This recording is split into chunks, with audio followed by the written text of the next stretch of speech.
গত ৫ই ফেব্রুয়ারি fishery college Tripura লেম্বুছড়ায় ত্রিপুরার মৎস্য চাষীদের ক্ষমতায়ন ও জীবিকা বৃদ্ধির লক্ষ্যে অনুষ্ঠিত হল ফার্মার্স ফেয়ার ক্যাপাসিটি বিল্ডিং ও ফিশারিজ ইনপুট ডিস্ট্রিবিউশন। এখানে রাজ্যের বিভিন্ন প্রান্ত থেকে প্রায় ৩০০ জন মৎস্য চাষীরা উপস্থিত ছিলেন। तो ये जो प्रोग्राम है हमारे इंस्टीट्यूट का, I request the team assist. একে একে আগত অতিথিদের বরণ করে নেওয়া হয়। অতিথি হিসেবে উপস্থিত ছিলেন মৎস্য বিশেষজ্ঞরা। Doctor A B Patel, dean, Tripura fishery college. এই প্রোগ্রামের প্রধান অতিথি Uttam Kumar Sarkar, Shri Debashis Basu, IAS, former secretary government of Tripura, doctor R K Saha, vice chancellor, Techno India University Agartala, doctor Biswajit Das, principal scientist, ICAR complex of NEH region Tripura.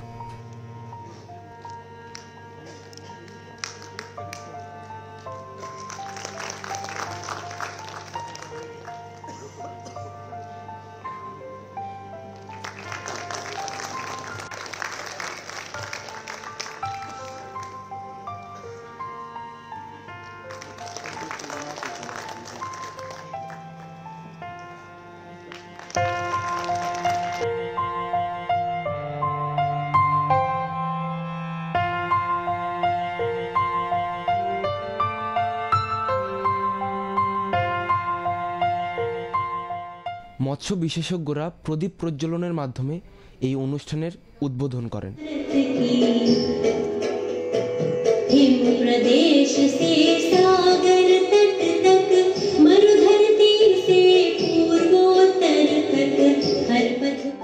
তারপর মৎস্য বিশেষজ্ঞরা তাদের মূল্যবান বক্তব্য রাখেন কৃষকদের সামনে।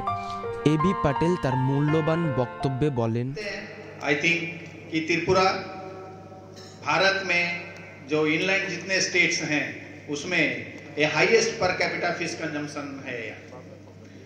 एक साल में करीब करीब 29 केजी फिश कंज्यूम करते हैं यहाँ के लोग।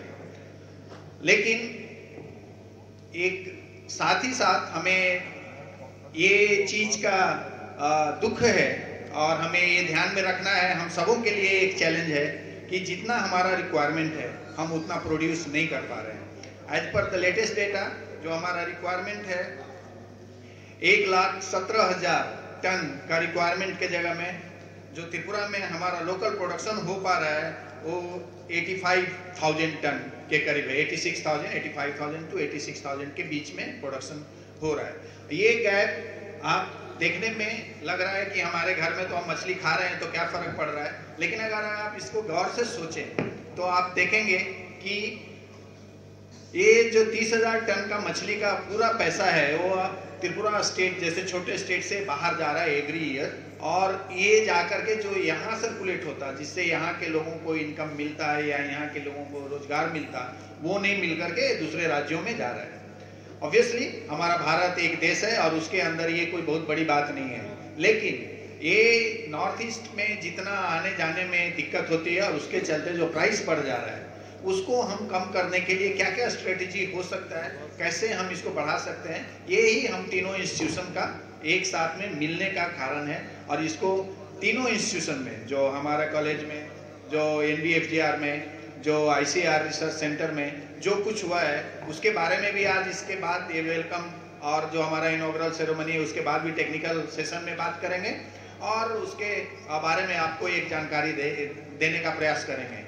ये प्लेटफॉर्म इसलिए भी इम्पोर्टेंट है और इसको इसलिए भी बुलाया गया आप लोगों को 300 नंबर में आप लोग आए हैं। ये बहुत बहुत खुशी की बात है, क्योंकि आप जब आएंगे, जब आप अपनी समस्याएं बताएंगे, जब उसके बारे में एक कलेक्टिव प्लेटफॉर्म है जहां काफ़ी लोग हैं जो आपकी समस्या है वो कई दूसरे लोगों की भी समस्या हो सकती है, इसके बारे में बात करेंगे तो ये पूरे त्रिपुरा स्टेट के लिए एक काफ़ी इम्पोर्टेंट कदम होगा। और यही सोच के साथ हम लोग Shri Debashis Basu, IAS, former secretary government of Tripura, তার মূল্যবান বক্তব্যে বলেন, এবং আমি আশা করব এই কলেজ অফ ফিশারি একটা পায়োনিয়ার ইনস্টিটিউট এবং ইন্ডিয়ার মধ্যে সেকেন্ড পজিশনে আছে। সে এই কলেজের বিভিন্ন অ্যাক্টিভিটির মাধ্যম দিয়ে যে যা রেজাল্ট আসে সেগুলি এক্সটেনশন অ্যাক্টিভিটির মাধ্যম দিয়ে সমস্ত আমাদের যারা ফিশ ফার্মার যারা আছে তাদেরকে যাতে পৌঁছে দেওয়া যায়। আপনারা যারা এসছেন শুধু ইনপুট নেবেন এইসবের জন্য এখানে আসবেন না, এখানে আসবেন কি করে জ্ঞানটাকে বাড়ানো যায়, ক্যাপাসিটি বিল্ডিং। আপনার ক্যাপাসিটি বিল্ডিং করে আপনারা আগামী দিনে কি করে আরো বেশি করে মৎস্য প্রোডাকশন করতে পারবেন, একটা সাস্টেনেবল লাইভলিহুড যাতে জীবনযাপন করতে পারেন সেটার দিকে আপনারা সবসময় চিন্তা রাখবেন। মাই প্রিসিডিং স্পিকার প্রফেসর প্যাটেল বলেছিলেন আমাদের total annual requirement 1,17,000 MT and we are producing 85,000. Still there is a gap of 30,000 MT. So gap, in fact, gap is more, not 30,000 MT, gap is more. তো এখানে আমাদের রাজ্যে একটা বিশাল বড় একটা স্কোপ আছে এবং আমাদের অ্যাগ্রো ক্লাইমেটিক কন্ডিশন এত সুন্দর, এত ডাইভার্স, অনেক কিছু করা যায়।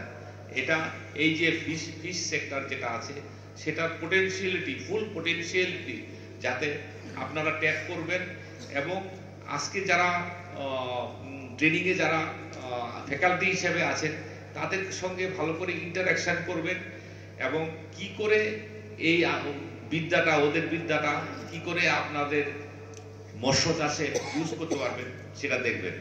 আগামী দিনগুলিতে আপনাদের জীবন এই ফিশ ফার্মিং এর মাধ্যম দিয়ে ডক্টর বিশ্বজিৎ দাস ওনার গুরুত্বপূর্ণ বক্তব্য রাখেন।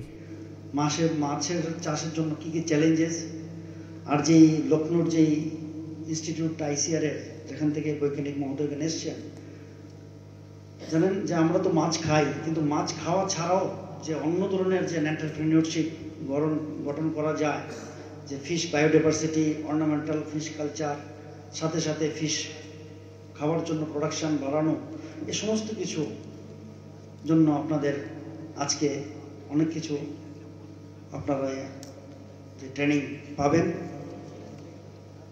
আর আপনারা জানেন যে ত্রিপুরার মেইন উদ্দেশ্য হচ্ছে যে আমরা কিভাবে প্রোডাকশন বাড়িয়ে যে গ্যাপটা, যেটা 30,000 মেট্রিক টন যেটা বলছেন যে আমাদের গ্যাপ, সেটা থেকে আমরা কিভাবে বেরিয়ে আসতে পারি। স্পন প্রোডাকশনে আমরা জানি যে খুব ভালো, কিন্তু এই স্পন ফিঙ্গারলিং বা স্পন প্রোডাকশনগুলোকে কিভাবে আমরা কমার্শিয়ালি না ফাইনাল প্রোডাকশনে আমরা বাড়াতে পারি, সেটাই আমাদের। আর এটা আমরা যদি যতই ট্রেনিং দেই না কেন, আপনাদের সহযোগিতা এবং আপনাদের একাগ্রতা দিয়েই আপনারা। ডক্টর RK শাহ কৃষকদের সামনে ওনার বক্তব্যে বলেন, এটা একার কাজ নয়, সবার সম্মিলিত কাজ। আপনার যে পরিবার আছে সেই পরিবারের সবাইকে নিয়ে মাছ চাষ করতে হবে।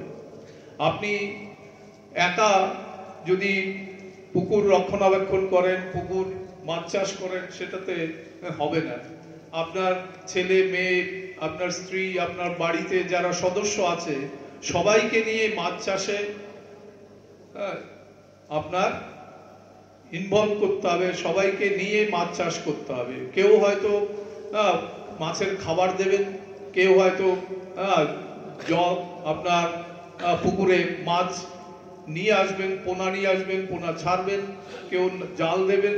সমস্ত কাজগুলো আপনারা নিজেদের মধ্যে ডিস্ট্রিবিউট করে নেবেন, ভাগ করে নেবেন। তাতে কি হবে, বাইরের লোক দিয়ে যদি আপনাকে মাছ চাষ করতে হবে তার প্রোডাকশন বেড়ে যাবে। ওই জন্য সবাইকে নিয়ে মাছ চাষটা করলে পরে আপনার প্রোডাকশন কস্ট হয়ে কমে যাবে। যেহেতু আজকের এই প্রোগ্রামটি একটু ক্যাপাসিটি বিল্ডিং এর ব্যাপার আছে, তার জন্য আমি কিছু কিছু কথা বলছি।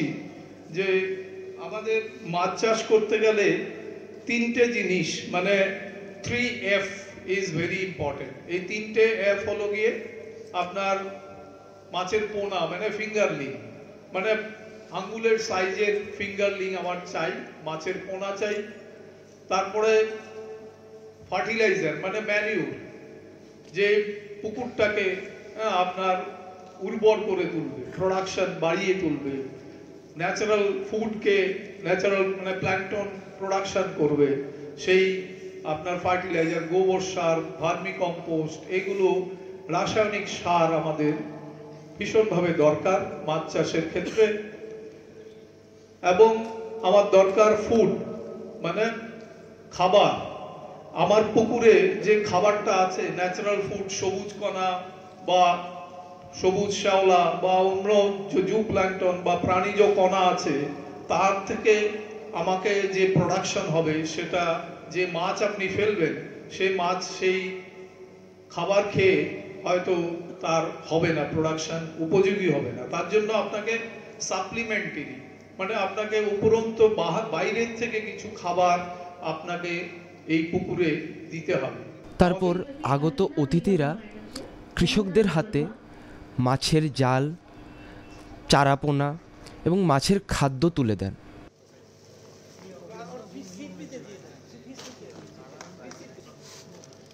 मैडम इधर सामने देखिए।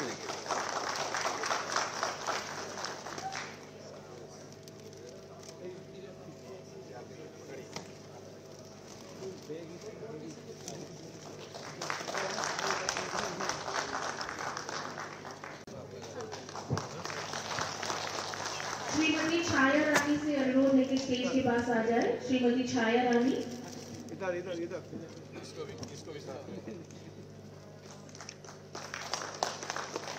এখানে রাখে আপনি রান্না দেখুন।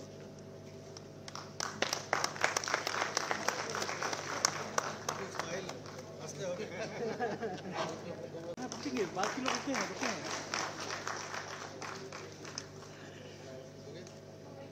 हो गया।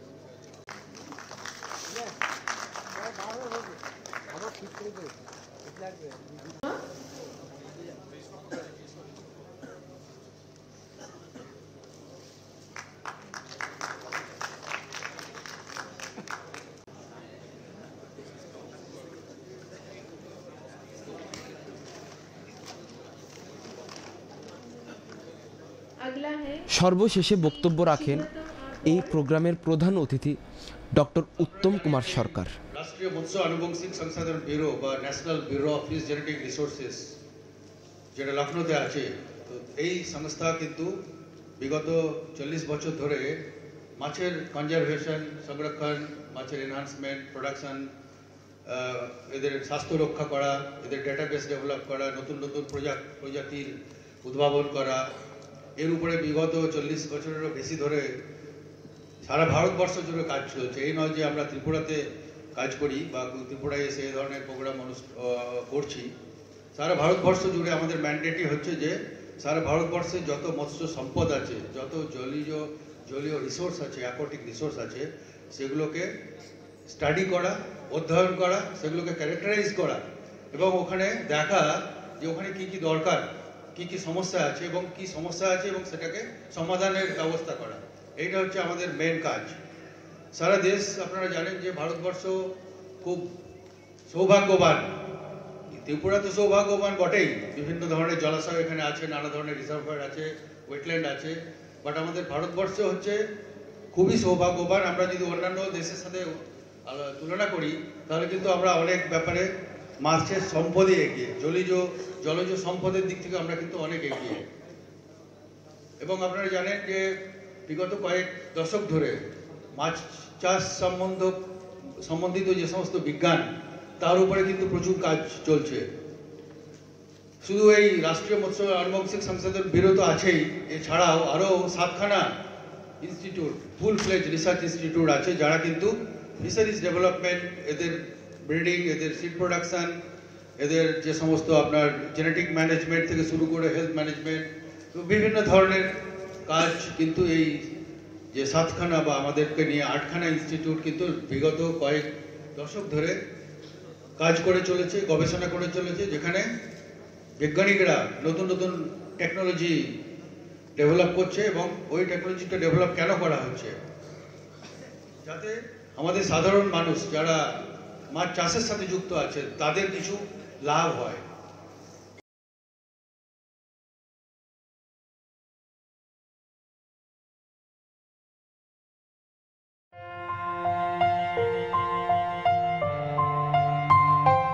গাঁদা ফুল শুধুমাত্র সৌন্দর্যের জন্য নয়, এটি বাণিজ্যিকভাবেও অত্যন্ত লাভজনক একটি ফুল।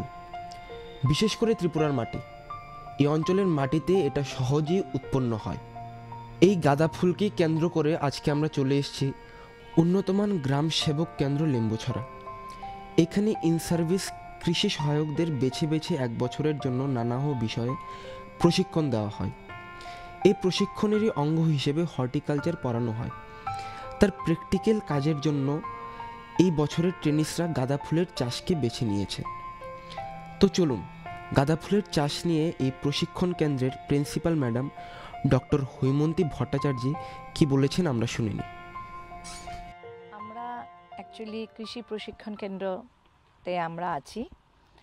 এটার নাম ইউজিটিসি আপগ্রেডেড গ্রাম সেবক কেন্দ্র, যেখানে প্রতি বছর আমরা চাকরিরত কৃষি সহায়কদের ট্রেনিং করিয়ে থাকি। সেই ট্রেনিং করানোর সময় আমরা 8টা বিষয়ে ওদেরকে প্রশিক্ষণ দিই। 1 বছরের জন্য এই কোর্সটি চলে। সেই 1 বছরের কোর্সে আমরা হর্টিকালচার বা উদ্যানবিদ্যায় কিছু প্র্যাকটিক্যাল ওদেরকে করিয়ে থাকি, এই উদ্দেশ্যে যে পরবর্তী সময়ে ওরা বিভিন্ন মহকুমায় বা ব্লকে গিয়ে ওইখানকার কৃষকদের সেই প্র্যাকটিক্যাল চাষগুলো বা প্র্যাকটিক্যাল যে আমরা ওদের শেখালাম সেগুলো, সেই টেকনোলজিগুলো চাষিদের শেখাতে পারে এবং ওদের অর্থনৈতিক উন্নতিতে সহায়ক হবে। এই উদ্দেশ্যে আমরা এবার গাঁদা ফুলকে বেছে নিয়েছি। আমরা ট্রেনিসদের গাঁদা ফুল চাষ করার মাধ্যমে কিভাবে অর্থনৈতিকভাবে একজন কৃষক স্বয়ংসম্পূর্ণ হতে পারে সেটা আমরা ওদেরকে হাতে কলমে এবার করিয়ে দেখিয়েছি। গাঁদা ফুল আমরা এই জন্য বেছে নিলাম যে ত্রিপুরার যে জল বা মাটি বা ত্রিপুরার যে আবহাওয়া, তাতে গাঁদা ফুল চাষ খুব অনায়াসে করা যায়। তাছাড়া সারা বছর আমাদের গাঁদা ফুলের একটা বাজারের চাহিদা থাকে, তাই বাজারের কোনো প্রবলেম আমাদের হয় না। গাঁদা ফুল যে কোনো সময় বিক্রি করা যায়, উৎসবে, যে কোনো অনুষ্ঠানে, ঠাকুরের কাজে গাঁদা ফুল সবসময়ই আমরা বাজারজাত করতে পারি। তাছাড়া খুব কম খরচে আমরা গাঁদা ফুল চাষ করে একটা অধিক মুনাফা কৃষকদের পেতে পারে। এই কয়েকটা কারণে আমরা গাঁদা ফুল চাষকে বেছে নিয়েছি, যে গাঁদা ফুলটা যদি আমাদের ট্রেনিসরা এখান থেকে ভালো করে সেই পদ্ধতিটা শিখে যায় এবং পরবর্তী সময়ে কৃষকদেরও একটা আলাদা অর্থনৈতিক স্বয়ংসম্পূর্ণতা এই গাঁদা ফুল চাষের মাধ্যমে ওরা দিতে পারবে। আমি আরও একটা বিশেষ কারণে যেটা সবাইকে জানাতে চাই, যে গাঁদা ফুলটাকে আমরা বেছে নিয়েছি। গাঁদা ফুলকে আমরা ফাত ফসল হিসেবেও জানি। আমরা যারা এগ্রিকালচার ডিপার্টমেন্টের সাথে যুক্ত আছি বা কৃষি কাজে যুক্ত আছি, যে গাঁদা ফুল একটি ফাত ফসল। ফাত ফসল মানে হলো ট্র্যাপ ক্রপ। গাঁদা ফুলের যে সৌন্দর্য, উজ্জ্বলতা বা গন্ধ, সেই উজ্জ্বলতা গন্ধে নানা ধরনের ক্ষতিকারক কীটপতঙ্গ গাঁদা ফুলের দিকে আকৃষ্ট হয়ে চলে আসে। সেই কারণে আমরা যদি প্রধান ফসলের সাথে বাউন্ডারিতে আমরা গাঁদা ফুল চাষ করি, তাতে তো আমাদের টাকা ইনকাম হবেই ফার্মারদের। তার সাথে সাথে আমাদের যে প্রধান ফসল, সেই ফসলকে আমরা কীট পতঙ্গের হাত থেকে রক্ষা করতে পারবো ন্যাচারালি। গাঁদা ফুলের মধ্যে একটি রাসায়নিক পদার্থ পাওয়া যায়, এটা নিজের থেকেই গাঁদা ফুলের মধ্যেই আছে, বাইরের থেকে দিতে হয় না। সেই রাসায়নিক যৌগটি কি করে, কীট পতঙ্গকে আকৃষ্ট করে এবং ওদেরকে মেরে ফেলতে সাহায্য করে। ওদের যে বংশবৃদ্ধিতে ওরা ক্ষতিকারক হিসাবে কাজ করে। তাছাড়া আমাদের মাটিতে থাকে নিমাটোড, ভীষণ ক্ষতিকর একটি আমাদের কীট নিমাটোড। সেটাকে সহজে পাওয়াও যায় না, দেখাও যায় না। সেই নিমাটোডের যে বংশবৃদ্ধিতে গাঁদা ফুলের যে শেকড়, সেই শেকড়ের মধ্যে নিমাটোডগুলো আকৃষ্ট হয়ে যায়, কারণ শেকড়ের মধ্যে একটি আবার রাসায়নিক যৌগ মানে ন্যাচারালি এটা সিক্রেট হয় গাঁদা ফুলের শেকড়ের মধ্যে। সেই যৌগটি কি করে, নেমাটোডকে আকর্ষণ করে এবং সেই গাঁদা ফুলের শিকড়ের মধ্যে সেই নিমাটোডগুলি এসে লেগে যায়, জড়ো হয় এবং যে প্রধান ফসল, সেই ফসলকে নিমাটোড ক্ষতি করতে পারে না এবং পরবর্তী সময় আমরা লক্ষ্য করেছি যে আমরা যদি গাঁদা ফুল চাষ করি অনবরত, যেই মাটিতে মাটির উর্বরতা কমে গেছে নিমাটোডের কারণে, সেই মাটিতে যদি আমরা বারবার গাঁদা ফুল চাষ করি তাহলে মাটির উর্বরতা শক্তি ফিরে আসে এবং নিমাটোডের সংখ্যা আস্তে আস্তে কমতে কমতে সেই মাটিতে নিমাটোড একদম ধ্বংস হয়ে যায়। তাহলে এটা আমরা একটা আলাদা একটা বাড়তি আমরা মানে জিনিস পেলাম গাঁদা ফুল চাষে। অর্থনৈতিক স্বয়ংসম্পূর্ণতা তো চাষি ভাইরা পাবেনি, তাছাড়া আমরা ফাঁদ ফসল বা ট্র্যাপ ক্রপ হিসাবে গাঁদা ফুল একটি অত্যন্ত গুরুত্বপূর্ণ ফসল হিসাবে আমরা নিতে পারি এবং জৈব পদ্ধতিতে কীট পতঙ্গ নাশে এই গাঁদা ফুলে কোনো তুলনা নেই। আজকে আমরা যেখানে দাঁড়িয়ে রয়েছি আমাদের ফ্লাওয়ার গার্ডেনে, সেই বাগানে আমরা পেছনে প্রচুর গাঁদা ফুল চাষ করেছি এবং ট্রেনিজরা করেছে, যার সহায়তায় যার তত্ত্বাবধানে আমাদের ট্রেনিজরা এই গাঁদা ফুল চাষ করেছে। আমার সাথে আছে এগ্রি ইন্সপেক্টর শঙ্কর দাস, উনি আপনাদেরকে সব বুঝিয়ে বলবেন যে কিভাবে চাষ করেছে, কিভাবে এটা বিক্রি হচ্ছে, কিভাবে অল্প জায়গার মধ্যে চাষ করে কত টাকা অনায়াসে রোজগার করা যায় সহজে, সেই সম্বন্ধে শঙ্কর দাস এখন আপনাদেরকে সবিস্তারে বর্ণনা করবেন। এই আমার 2.5 বছরের অভিজ্ঞতাতে যেটা আমি ফিলিংস করতে পেরেছি, যে মানে ত্রিপুরা রাজ্যের কৃষকদের যে আর্থিক ক্ষমতা, সেই ক্ষমতার মধ্যে থেকেই কৃষকরা যে সংসার পালন করার জন্য যেই সবজি বা ধান চাষ করেন, এটার সঙ্গে সঙ্গে যদি আমাদের ফুলের চাষটাও করে থাকেন, গাঁদা ফুলের চাষ, তাহলে আমাদের ম্যাম যে জিনিসটা বললেন যে ওদের মেন সবজিটাকে রক্ষা হবে কীটপতঙ্গের হাত থেকে। এই কীটপতঙ্গগুলি গাঁদা ফুলটা আকৃষ্ট করে নেয়, আর রাসায়নিক সার বা ওষুধ খুব কম পরিমাণ ব্যবহার করলেও চলবে। তো তার কারণে গাঁদা ফুলটা এত গুরুত্বপূর্ণ ফুল। তো এটা অ্যাকচুয়ালি আমরা বাইরের থেকে এটা খুব কমই বুঝতে পারে মানুষ। তো আমার বার্তা থাকবে সবাই জনসাধারণের প্রতি, আমরা সবজি, বাঁধাকপি, ফুলকপি, ধনিয়া পাতা, ডাঁটা, যেই সবজিগুলি করি না কেন, ওই সবজিগুলির ক্ষেতের চারপাশে যদি আমি এই গাঁদা ফুলটা চাষ করি, এখন শীত মরশুমে যে সবজিগুলি হয়, এই সবজি থেকেও ওরা ইনকাম পাবে, পাশাপাশি এই সবজিটাতে রাসায়নিক সার থেকেও সবজিটা রক্ষা পাবে, যেটা মানুষ খেলে বেশি ক্ষতি হবে না। আর পাশাপাশি এই গাঁদা ফুলটাও কিন্তু নষ্ট হবে না, এই গাঁদা ফুল থেকেও ওরা বাজারজাত করে ওটার থেকেও ইনকাম করতে পারবে। তাহলে রাসায়নিক সবজি থেকে মানে সার ওষুধ থেকে ওরা কিছু পয়সাও রোজগার মানে সেফ হবে, কিনতে হবে না, আর জমির উর্বরতাও ঠিক থাকবে, পাশাপাশি একই সঙ্গে দুই দিক দিয়ে ইনকাম করতে পারবে। তো আমার এই ত্রিপুরাবাসী জনসাধারণের কাছে এটাই আমার বিনম্র আগ্রহ থাকবে, যেন এটা যেন সবাই স্বতঃস্ফূর্তভাবে পালন করেন এবং এটা থেকে আপনি প্রচুর পরিমাণে অর্থ রোজগার করতে পারবেন। যেরকম আমি আমার ব্যক্তিগত অভিজ্ঞতা থেকে বলছি, এই যে এই জায়গাটাকে আমি মোটামুটি অনুমানিক 2 কাঠা হিসাবে, আমরা আমাদের ভাষাতে 2 গন্ডা যেটাকে বলি, আর বইয়ের ভাষায় 2 কাঠা, এই 2 কাঠার মতো অনুমানিক আমি যে চাষ করেছি, এটার মধ্যে প্রায় 1000 চারা আমি রোপণ করতে পেরেছি। তো 1000 চারা থেকে বাজারজাত যদি করি, ন্যূনতম 30 থেকে 35,000 টাকা যে কোনো পরিবার এটা থেকে ইনকাম করতে পারবে, অ্যাটলিস্ট 2 থেকে 3 মাসের মধ্যেই। কারণ আমরা জানি শুধু শীত মরশুমেই গাঁদা ফুল চাষ করা যায়, আর এটার ডিউরেশনটা খুব কম সময়। এই কম সময়ের মধ্যে যদি কোনো একটা পরিবার 30-35,000 টাকা রোজগার করে, ওনার মেন যে ক্রপ, যে সবজি, ওইটার পাশাপাশি, তাহলে কিন্তু এখানে কিছু যে স্বাবলম্বনের যে বিষয়টা, এটা কিন্তু খুব উন্নত হবে। বিগত কয়েক বছরে কৃষিক্ষেত্রে বৈচিত্র্য আনার এক নতুন উদ্যোগ নিয়েছেন আমাদের দেশের কৃষকরা। তারই অংশ হিসেবে গাঁদা ফুল চাষ ধীরে ধীরে জনপ্রিয় হয়ে উঠছে।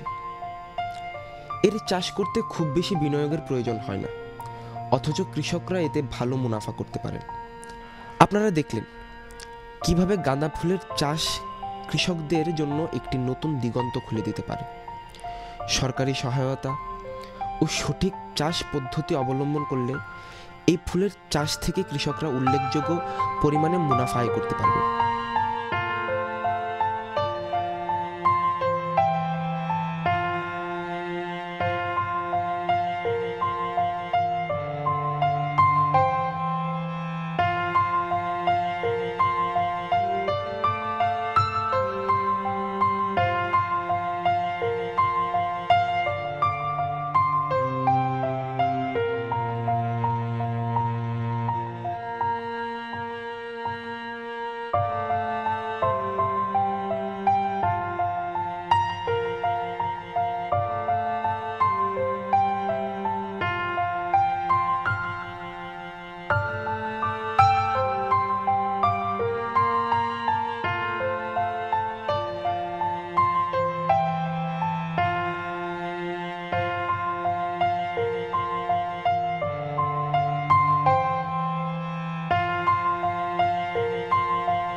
আমাদের আর 2 মাস আছে ট্রেনিং।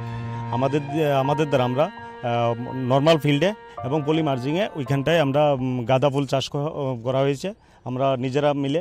তো পলি মার্জিংয়ের যে বিষয়টা আছে, পলি মার্জিং করলে পলি মালচিংয়ে যে ফুলের চাহিদাটা বা ফুল যে গ্রোথ বা ফুলের যে পরিমাণটা বাড়ে, তা পলি মার্জিং একটা ফুলের চারা থেকে প্রায় 50 থেকে 60টা ফুল দেয়। আর নর্মাল ফিল্ডে একটা চারা থেকে 30 থেকে 35টা ফুল দেয়। তো সবচেয়ে কৃষকদের লাভবান হবে, পলি মালচিং করলেই কৃষকদের সবচেয়ে বেশি লাভবান হবে। এতে করে মানে গাঁদা ফুল তো সবসময় মানে সারা বছরই উৎপাদন করা যায়। পাশাপাশি গাঁদা ফুলের চাহিদা অনেক বেশি এবং গাঁদা ফুল চাষ করে বিভিন্ন ধরনের যেমন বিভিন্ন অন্য যে মেইন ক্রপ থাকে, মেইন ক্রপের সাথেও এটা চাষ করা যায় যাতে রোগ প্রতিরোধ করা যায়। এটার মধ্যে অনেক কিছু যে আছে যা জৈবিক মাধ্যমের ফলে কৃষকদের যে অন্যান্য মেইন ক্রপে যেই রোগ পোকার আক্রমণ হয় এটা থেকেও রক্ষা করে এই গাঁদা ফুল। তাই এই গাঁদা ফুল চাষে কৃষকদের ভালো দিক একটা গাঁদা ফুল চাষ। নমস্কার, আমরা ইউজিটিসি লেম্বুছড়ার 43তম ব্যাচ আমরা নিজেদের হাতেই আমরা এখানে দুটো ফিল্ডে গাঁদা ফুল চাষ আমরা এবার করেছি। আমরা মূলত গাঁদা ফুল চাষটাকে বেছে নেওয়ার মূল কারণ হচ্ছে গাঁদা ফুল চাষের বর্তমান সময়ে বাজারে চাহিদাটা অনেক বেশি।